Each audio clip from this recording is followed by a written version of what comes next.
E essa convicção de invasão, ela provinha da situação efetiva da União Soviética desde a Revolução, porque eles tinham a experiência, né, da intervenção e da hostilidade de quase todos os outros estados europeus, né? E também da própria análise que eles faziam do mundo.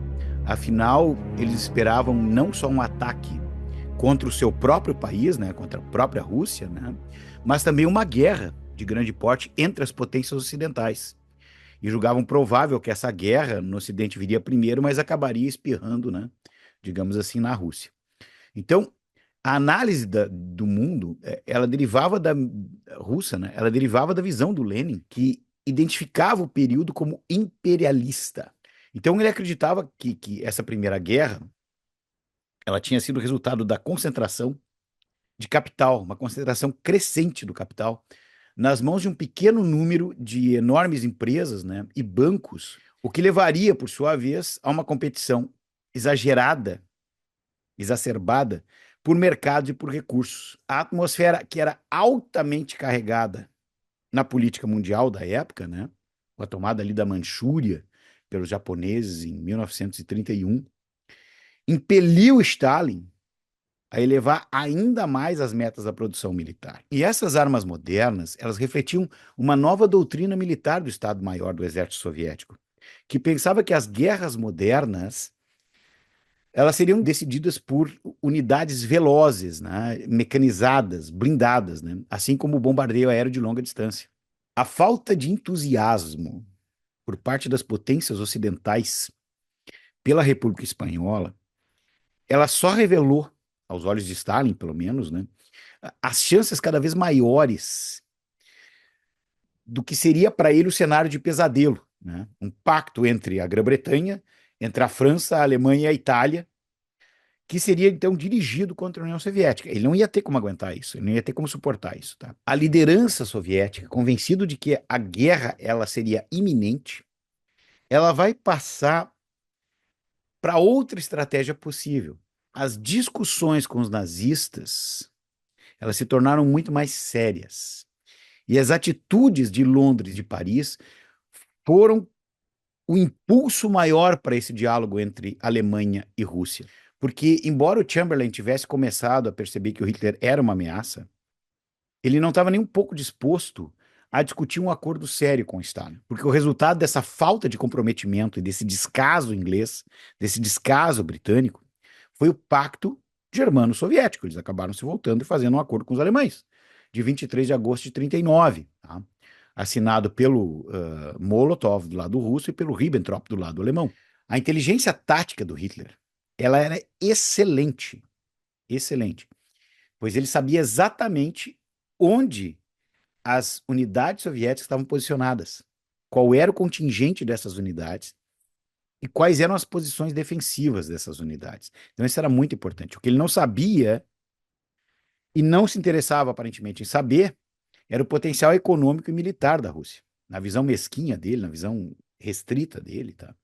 O Estado soviético era simplesmente uma horda judaico-mongol, né, que se despedaçaria com os primeiros golpes que a Alemanha desse. O Exército Vermelho agora tinha uma força teórica de cerca de 5 milhões de homens. É gigantesco, tá? Somente nos últimos dias antes da invasão foram então emitidas ordens, porque eles estavam começando a ver que a coisa ia pegar, tá? Para pôr algumas tropas russas em estado de maior prontidão. Inclusive, na noite anterior à invasão alemã da União Soviética, o Timoshenko, né, ele vai ordenar que a Força Aérea disperse os aviões nas bases aéreas para que eles não se tornem alvos fáceis. Mas só o Distrito Militar de Odessa vai obedecer às ordens do Timoshenko. Ao norte e ao sul, os alemães vão avançar com a mesma rapidez, e no final do verão eles estavam em Kiev e às portas de Leningrado. As condições do lado soviético, no fronte, são caóticas. Haja vista que as comunicações mal planejadas elas vão também ruir diante dessa ofensiva alemã. Os postos de comando vão ser atacados e destruídos, né? E grandes contingentes de soldados soviéticos vão tentar desesperadamente bater em retirada para o leste. Então, centenas de soldados vão ser cercados e vão ser mortos na Batalha de Moscou. Mas as mortes representaram um ganho precioso de tempo, porque impediram que os alemães se movessem na velocidade que eles estavam se movendo. E isso era essencial. A guerra na União Soviética foi um moedor de carne. E as mulheres, elas não só trabalhavam nos hospitais, como acontecia, por exemplo, em outros países, né, que geralmente eram enfermeiras, e cuidavam das crianças órfãs, né, que eram muitas, por sinal, mas elas também lutavam no exército. E elas também formaram um regimento de caças e dois regimentos de bombardeiros, inclusive uma unidade de bombardeiro noturno. Nesse contexto, enquanto os alemães prosseguiam em direção a Moscou, tá, os soviéticos já tinham formado uma reserva, então, estratégica substancial, porque eles pegaram tudo que podia lutar e botaram dentro do exército. Aos poucos, então, os alemães vão ser contidos, porque o avanço no leste, tá, tinha custado muito caro para as forças alemãs.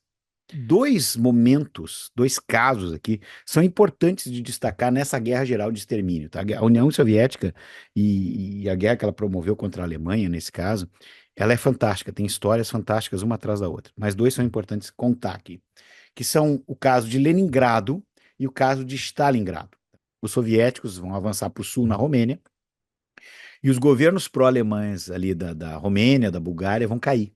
Na Iugoslávia, o Exército Vermelho vai se juntar aos resistentes de Tito e foi em direção à Hungria. E dali eles avançam para a Áustria. Pronto, estão do lado da Alemanha. O último ano da guerra vai causar massacres inacreditáveis, tá? Pois a Wehrmacht, agora desesperada, ela enfrentava um exército vermelho imenso e bem equipado e bem treinado. Então o comando soviético tinha entendido como lutar.